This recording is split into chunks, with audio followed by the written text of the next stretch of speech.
আপনারা ইতিমধ্যে জেনেছেন এবং দেশবাসী দেখেছে, গাজীপুরের প্রতিদিনের কাগজের সাংবাদিক আসাদুজ্জামান তুহিন তিনি প্রকাশ্য দিবালোকে সন্ত্রাসী দ্বারা হত্যার শিকার হয়েছে। এটা গোটা জাতিই আমরা হতভম্ব। একটি স্বাধীন দেশের মানুষ এবং এই সাংবাদিক একটা মহান পেশার, তাদেরকে এইভাবে নির্মমভাবে হত্যা করতে পারে, তারা সাধারণ মানুষের প্রতি কী আচরণ করে এই হত্যাকারীরা ইতিমধ্যে কিন্তু উপলব্ধি। আমরা জাতীয়তাবাদী জিয়া সৈনিক দল মিডিয়া সেলের পক্ষ থেকে এই আয়োজন, আজকের এই মানববন্ধনে আপনারা ইতিমধ্যে বক্তব্য শুনেছেন যে আমার বক্তব্য এবং জাতীয়তাবাদী জিয়া সৈনিক দল কেন্দ্রীয় কমিটির বক্তব্য পরিষ্কার। হত্যাকারী যেই হোক, যারা এই দেশের স্বাধীন মানুষকে হত্যা করে, সেই সমস্ত খুনিদের সর্বোচ্চ 3 মাসের মধ্যে ফাঁসি হওয়া উচিত। কেননা আমি এখানে বক্তব্য দিচ্ছি, এটা কিন্তু প্রকাশ্য, এটা জাতি দেখতে পায়। বিচার বিভাগের সামনে যখন যায়, টেবিলে যায়, যখন এই ভিডিও ফুটেজটি দেখা যাবে যে একজন মানুষকে প্রকাশ্যে সরাসরি জবাই করতেছে, এখানে আর তদন্তের কিছু থাকে না। তদন্ত কর্মকর্তা হিসেবে ওই সাংবাদিকের সর্বোচ্চ তদন্ত কর্মকর্তা। আপনারা এই তদন্তের নামে, বিভিন্ন রিপোর্টের নামে বছরের বছর কালক্ষেপণ করে খুনিদেরকে আশ্রয় প্রদান করা হচ্ছে। আমরা এটা তীব্র নিন্দা জানাই। আমরা চাচ্ছি দৃশ্যমান কিছু বিচার হোক, যা দ্বারা মানুষের প্রতি এইরকম নির্মম অত্যাচার এবং খুন এই জায়গা থেকে তারা পরিহার করবে।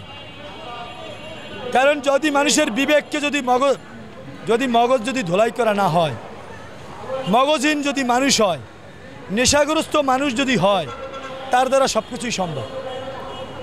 আপনি দেখেন এই প্রত্যেকটা খুনের পেছনেই আমার জানা মতে আমি যা দেখতে পাই, বিশেষ করে মাদকেই সম্পৃক্ত। এই রাষ্ট্রকে ধ্বংস করার লক্ষ্যে, এই যুব সমাজকে ধ্বংস করার লক্ষ্যে এখন বর্তমানে মাদকের সয়লাভ। এই মাদক যদি প্রতিরোধ করা যায়, আমার মনে হচ্ছে 90% খুন অটোমেটিকলি বন্ধ হয়ে যাবে।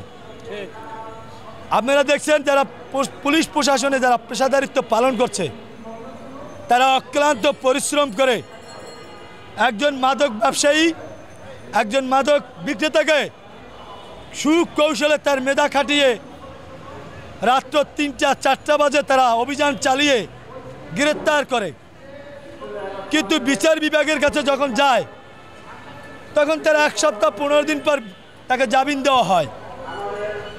আমি এইটার তীব্র নিন্দা করি। কারণ যিনি গ্রেপ্তার করলেন তিনিও সরকারের একজন প্রশাসনিক কর্মকর্তা, আর যিনি জামিন দিলেন তিনিও সরকারের একজন প্রশাসনিক কর্মকর্তা। এখন বিচার বিভাগ এবং প্রশাসনিক কর্মকর্তা একই যোগসূত্রে যদি বিচার করে, তাহলে এই দেশের সকল খুনি এবং সকল মাদক ব্যবসায়ীরা গ্রেপ্তার হবে, তাদের বিচার হবে।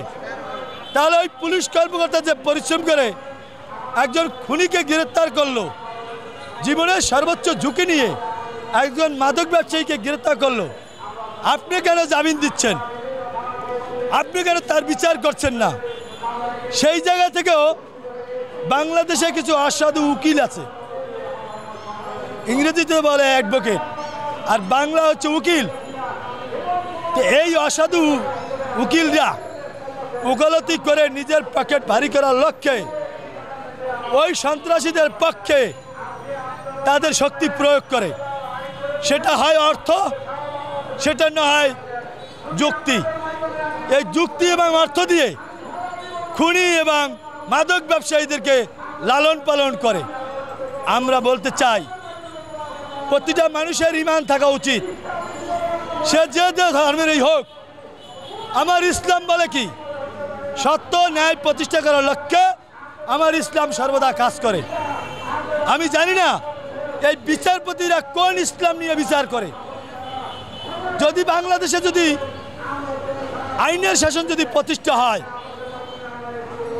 ইসলামিক ভিত্তিতে যদি বিচার কার্যক্রম করা হয় তাহলে একজন সন্ত্রাসী একজন খুনিও রেহাই পেত না, তাদের সর্বোচ্চ বিচার হইতো। এখন আপনি একজন সাংবাদিক, আপনার যদি জীবনের নিরাপত্তা না থাকে তাহলে এই দেশ কি থাকবে? এই দেশ ধ্বংস হয়ে যাবে। তাহলে যারা বিচার বিভাগে আছেন, আমার প্রতিটা কথা এবং প্রতিটা বক্তব্য আপনারা একটু দেশপ্রেমিক হন। আপনারা যদি দেশপ্রেমিক হন, এই বাংলাদেশের 18 কোটি মানুষ শান্তিতে থাকবে।